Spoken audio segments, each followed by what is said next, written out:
বেসরকারি television channel দেশ টিভির ব্যবস্থাপনা পরিচালক আরিফ হাসানকে 2 দিনের রিমান্ড মঞ্জুর করেছে আদালত।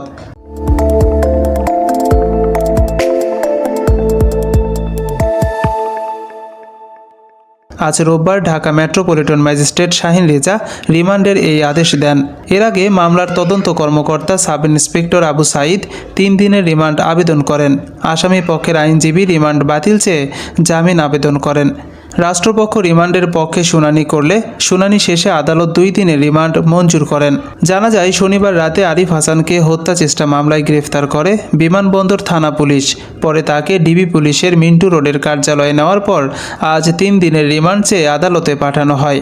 ঢাকা মহানগর পুলিশের গণমাধ্যম শাখার উপপুলিশ কমিশনার মোহাম্মদ তালেবুর রহমান জানান, বিমানবন্দর থানার মামলায় আরিফকে গ্রেফতার করা হয়েছে।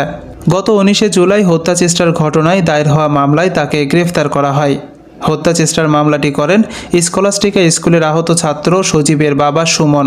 এই মামলায় এজাহারভুক্ত আসামি 15 জন। এছাড়াও অজ্ঞাতনামা আসামি আরও 20 থেকে 25 জন বলে পুলিশ জানায়।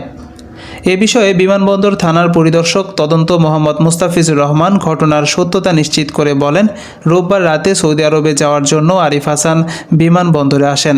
এ সময় ইমিগ্রেশন পুলিশ আটক করে তাকে বিমানবন্দর থানায় সোপর্দ করেন। এ ঘটনায় মামলার তদন্ত অব্যাহত আছে।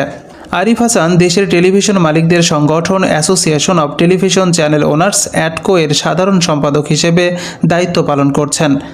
এর আগে তিনি সাবেক এমপি মুশফিকুর রহমানের এপিএস হিসেবে কর্মরত ছিলেন।